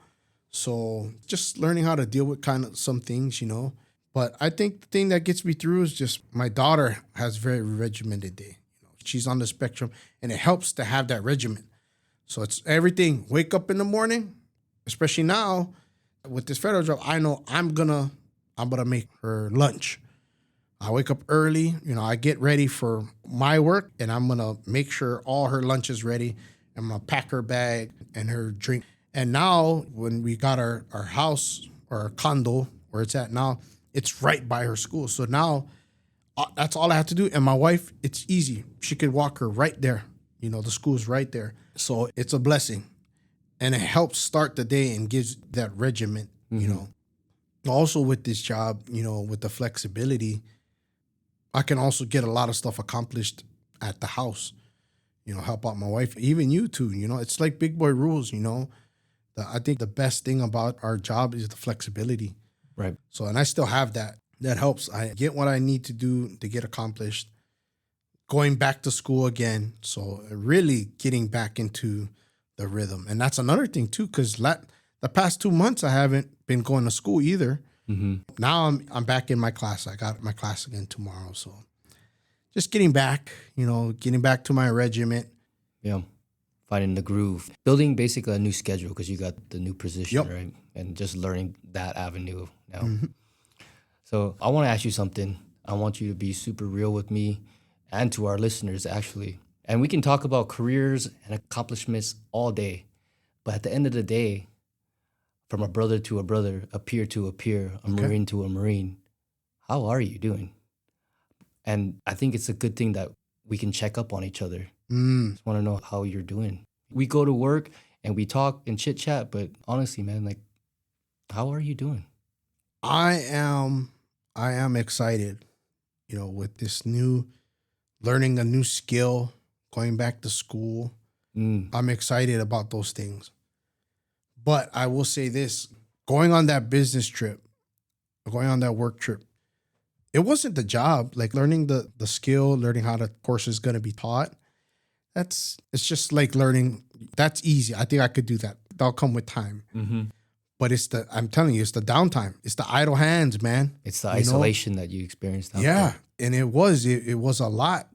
I'm telling you, like, it was like, oh, it was rough. And you know what's crazy? And I think about it now too.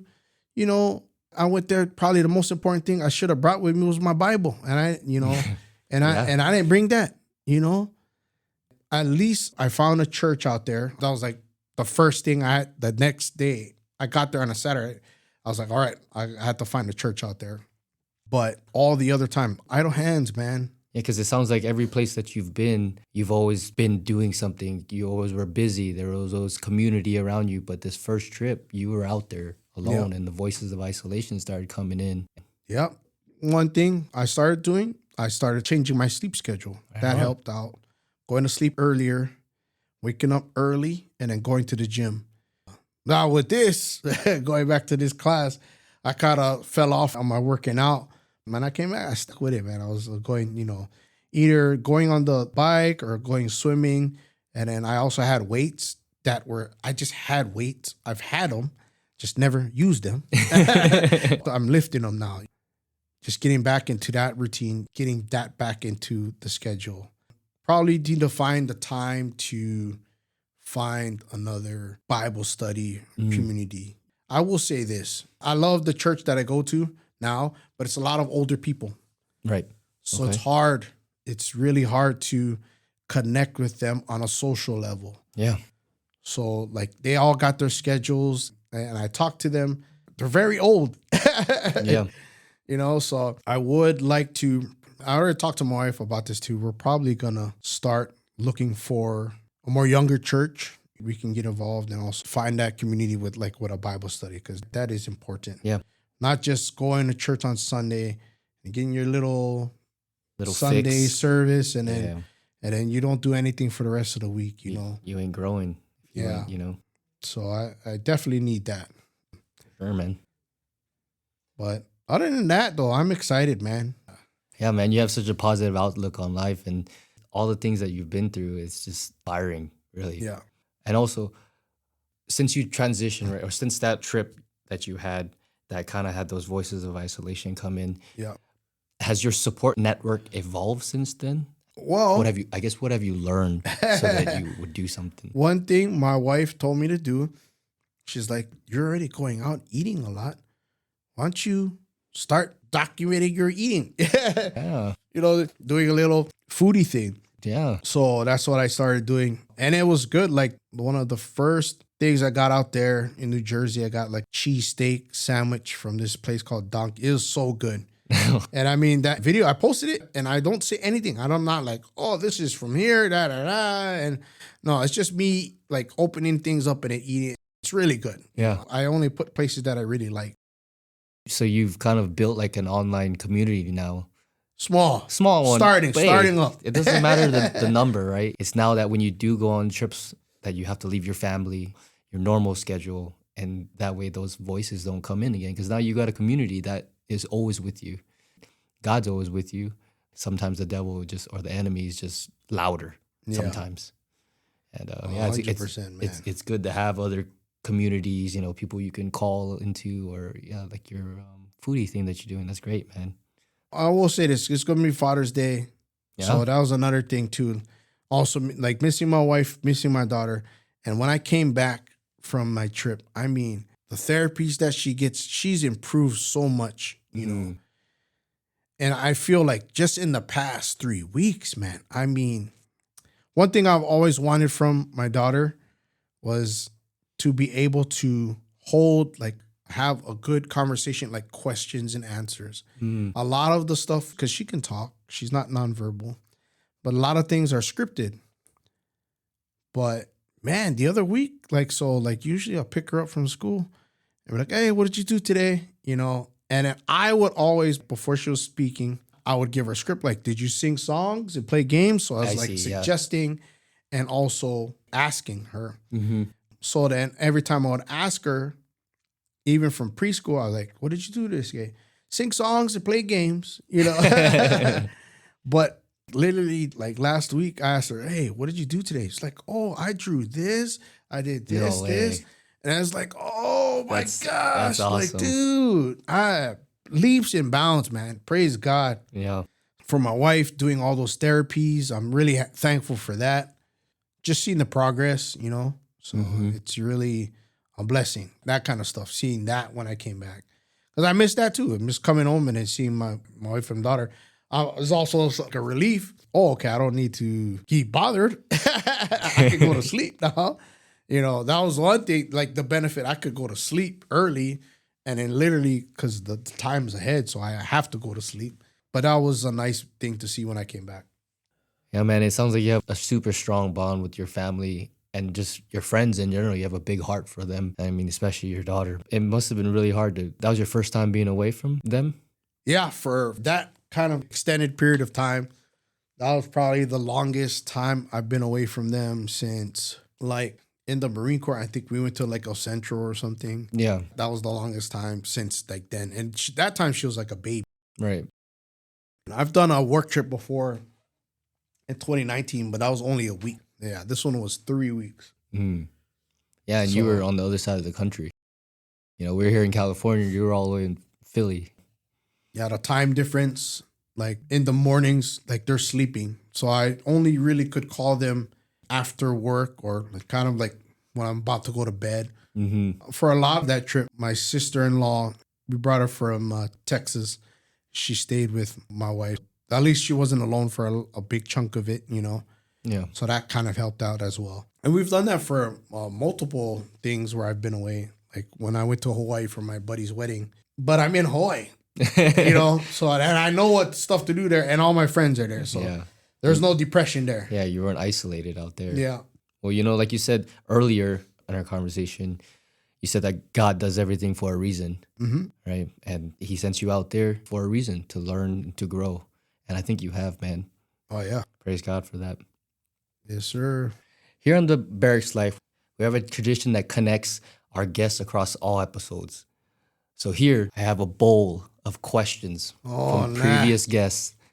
And in a moment, I'm going to ask you to draw from this bowl and answer 2 questions. Okay. But first, I'd like for you to tell us 2 questions. Questions that you'd want asked to another guest who might be sitting in the chair in the future. What would you like to know about their experiences? All right. I will say this. I guess it's going to depend on the veteran you bring in, right? Mm-hmm. If it's a first term or more than one term, what made you reenlist? Or for the first termer, like what's going to make you reenlist? Like, why are you thinking about reenlisting? Like what's the reason that you're going to sign up again for another enlistment? Awesome. So that's question 1. Question 2. Question 2. If you were to do it all over again,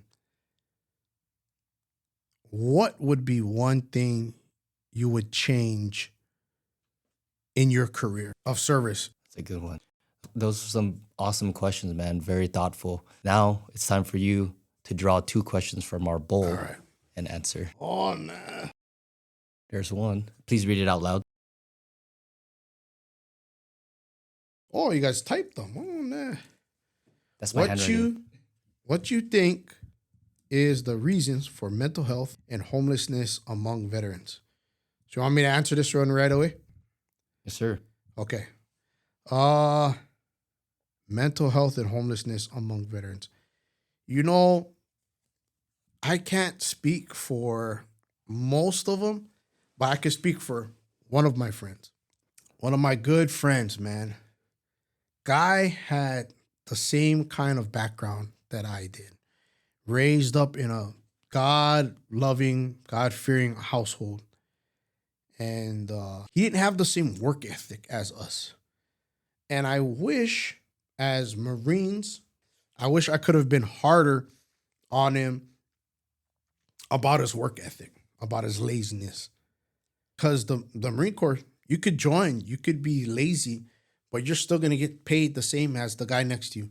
Yeah. You know? And that's one of the negatives, right?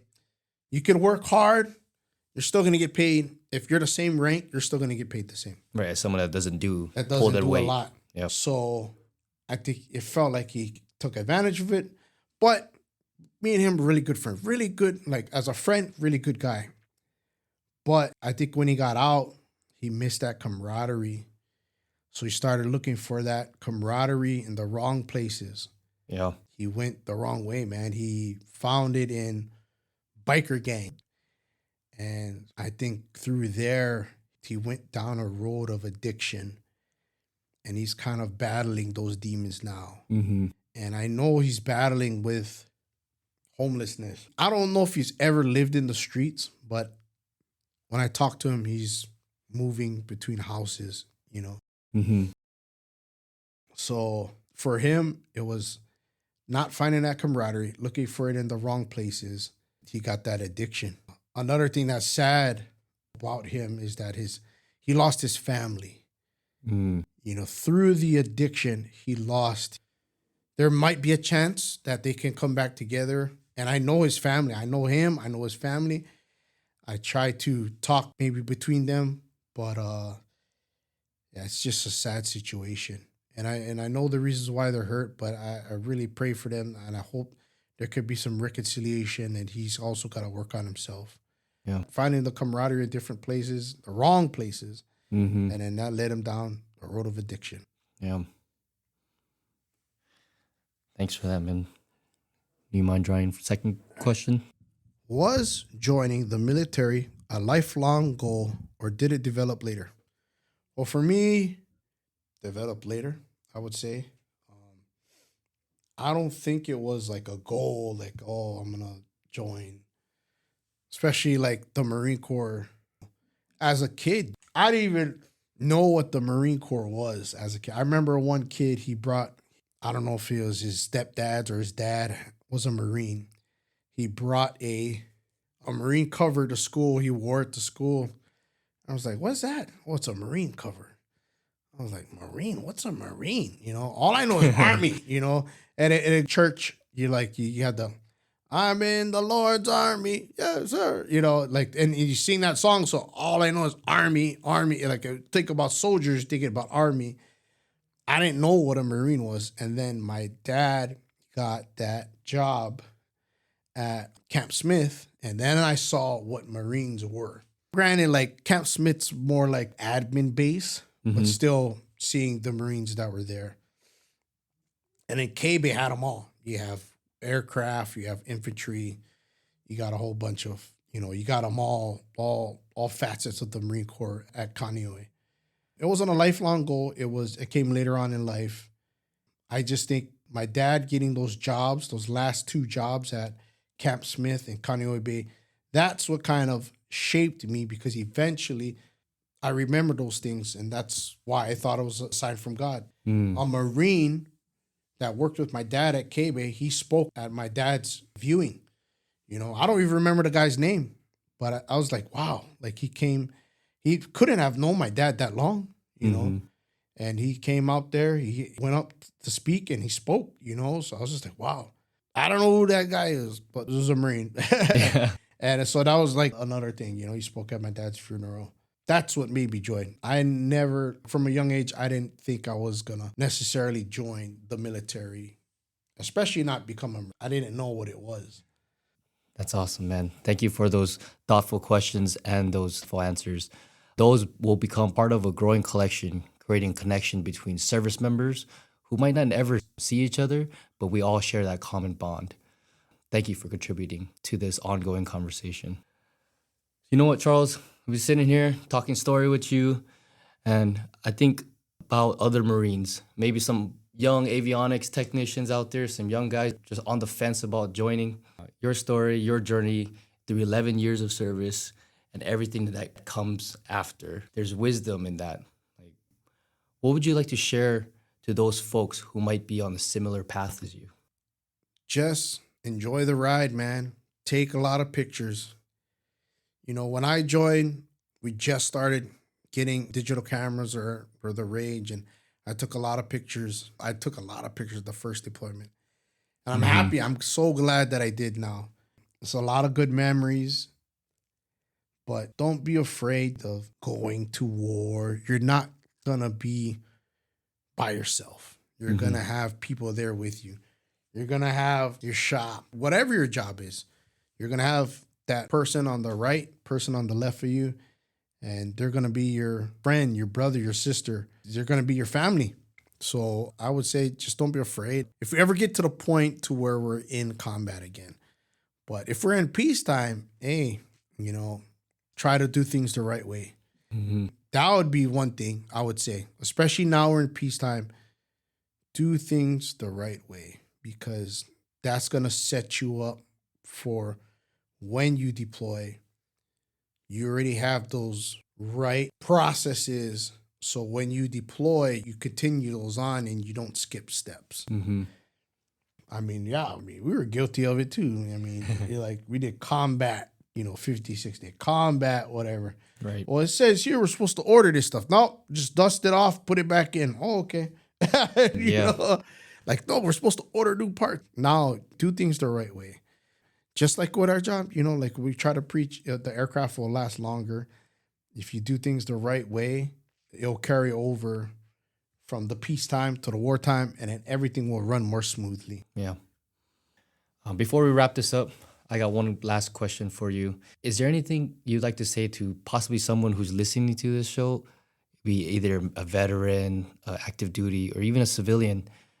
What is one thing you would say about military life, service life, that you want them to know? Don't change who you are.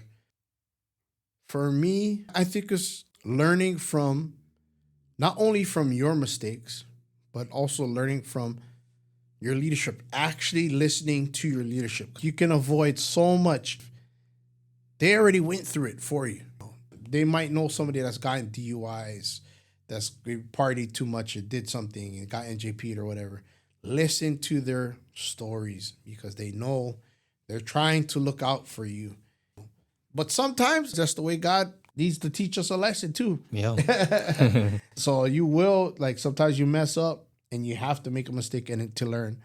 But if you could avoid that, like listen to the seniors, your leadership, so you don't repeat the same mistakes they did. Hey man, sometimes you gotta learn. You gotta learn a lesson. I did. I got my NJP. Thank you, Charles, for sharing your story with us today.